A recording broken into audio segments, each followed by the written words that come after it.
And now it's time for another Dice Tower review with Mike Vincent.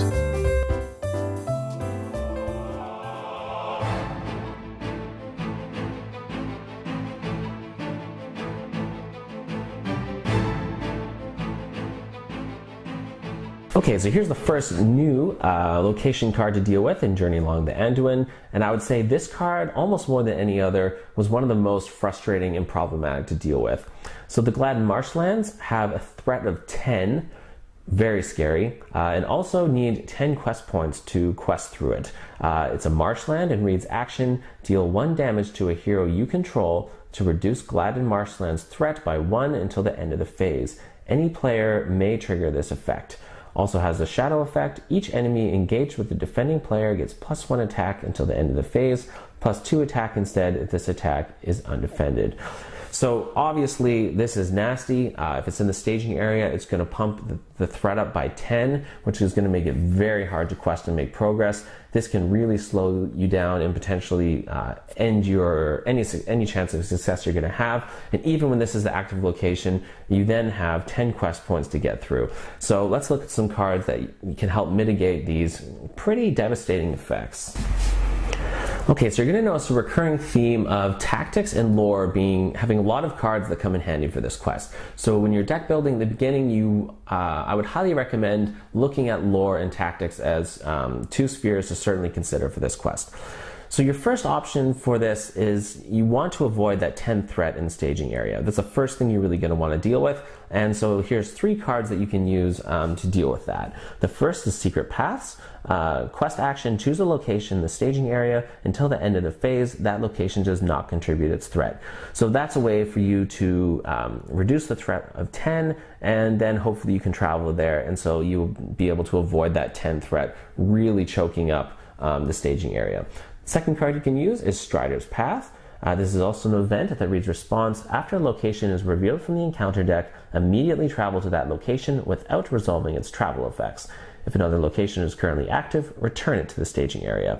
So this is a nice option as it doesn't have any bad travel effects, but of course you don't want to have to quest with that 10 threat in the staging area. So Strider's Path is going to allow you to make it the active location right away, and therefore you can just go ahead and try and make as much progress so that you can quest through that very heavy 10 quest points. And the third is Shortcut. If you happen to be playing with hobbits, after a location enters play, exhaust a hobbit character to shuffle that location back into the encounter deck. Then reveal 1 card from the encounter deck and add it to the staging area.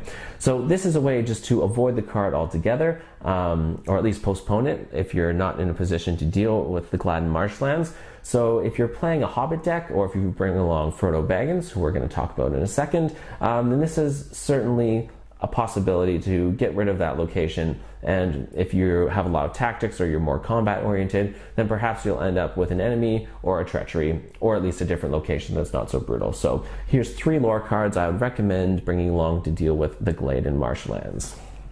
Okay, so if you don't have any cards available to you that will allow you to just make it the active location or shuffle it back into the encounter deck, then you may have to consider taking the damage to reduce the threat. So a good combo, and one that my wife and I used with this quest, was Frodo Baggins from Spirit and Aragorn from Lore. So of course with Frodo Baggins, his response reads, after Frodo Baggins is damaged, cancel the damage and instead raise your threat by the amount of damage he would have been dealt.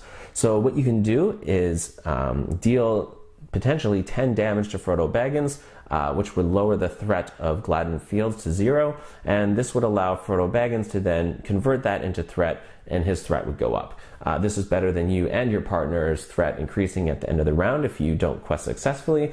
And so, of course, whoever is playing Frodo is going to have very high threat very quickly, but if they have Aragorn as well, then you can play his refresh action, reduce your threat to the starting level at the beginning of the game. So Frodo Baggins and Aragorn is a very nice combo in that you can raise your threat to almost a game-ending level and then restart it to whatever your starting threat was at the beginning. So this is one way to deal with the Gladden Marshlands, and then you want to travel there and get rid of it as soon as possible. So if you have any cards that really will pump your willpower for this turn, that's something you want to consider. And bringing along Asphalloth is always nice. So if this is the active location, just being able to put that 1 or 2 extra progress tokens on that location will help you get through it quicker, so that you don't have to endure, well, first of all, the high threat, or 10 quest points is a lot. So you are not always going to be able to naturally quest for that much extra above and beyond.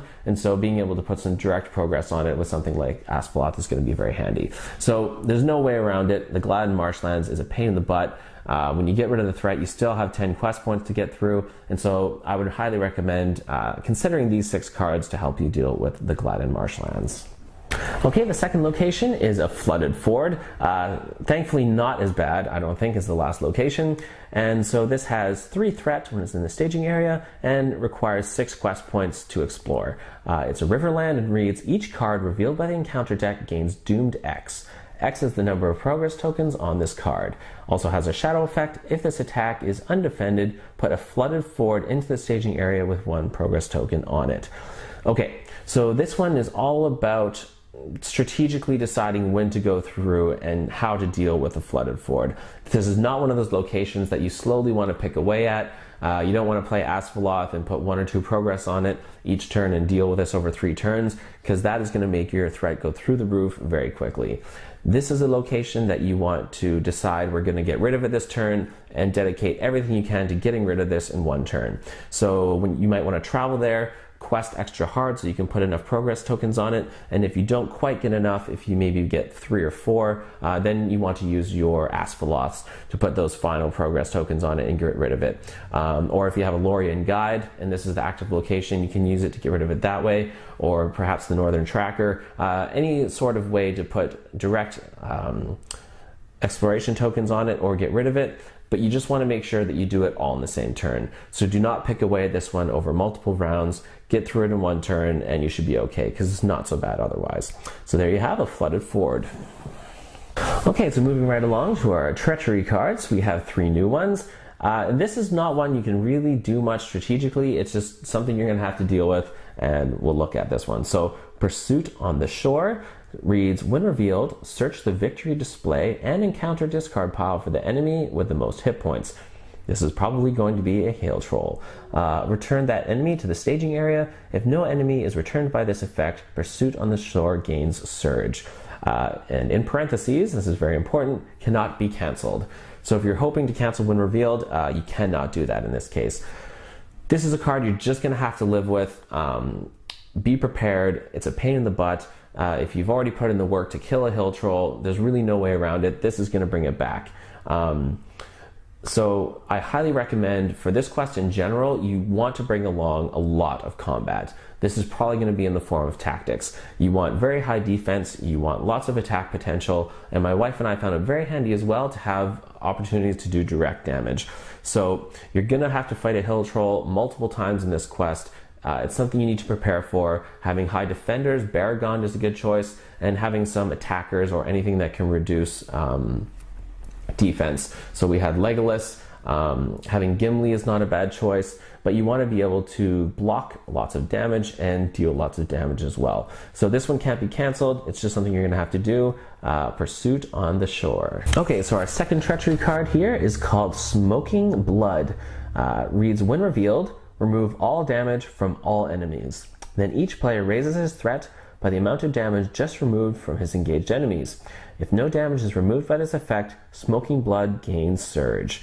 Also has a shadow effect. Move all damage from this enemy to the defending character. If undefended, move the damage to the hero damaged by this attack. Okay, so this card has potential to be absolutely brutal, depending on where you're at. If you've had a lot of enemies, and it's worth noting that the second and third stage of this quest, the second stage, you don't have to engage enemies, and they can build up very quickly in the staging area as you're drawing an extra encounter card each turn.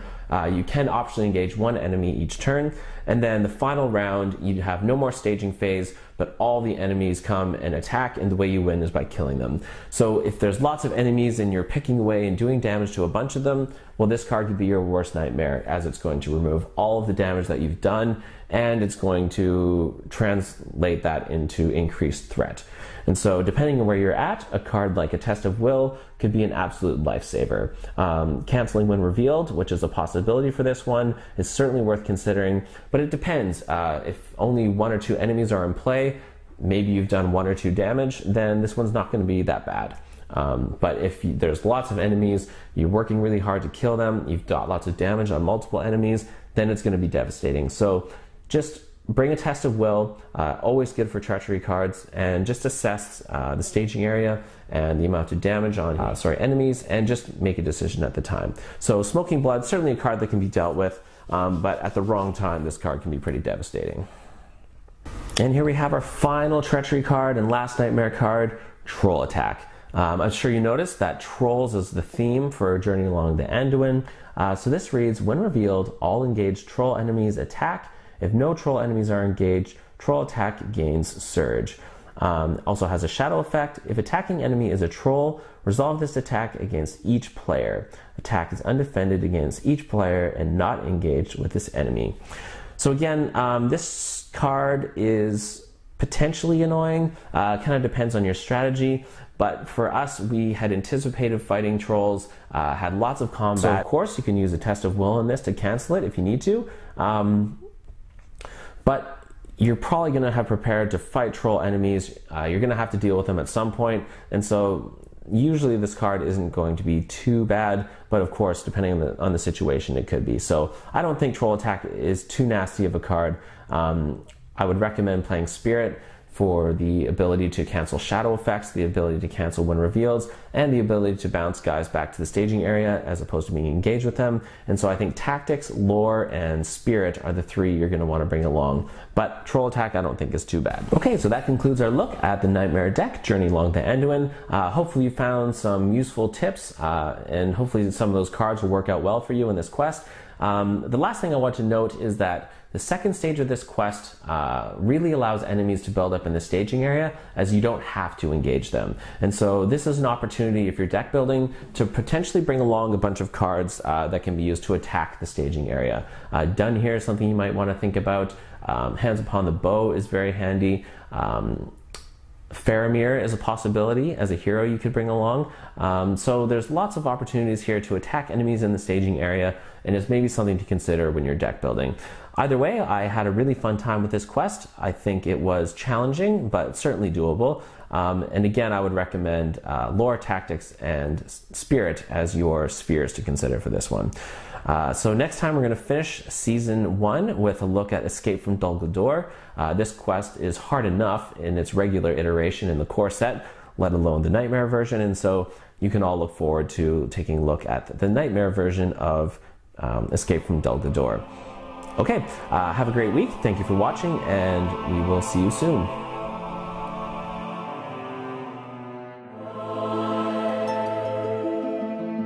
Thanks so much for watching the Dice Tower videos. Find more great videos and reviews, as well as our top-rated audio podcast at Dicetower.com. You can also find other great shows at Dicetowernetwork.com. I'm Eric Summerer, and you've been watching The Dice Tower. The Dice Tower is sponsored by Cool Stuff Inc., where you can find great games for great prices. Cool stuff in stock. Check them out at CoolStuffInc.com.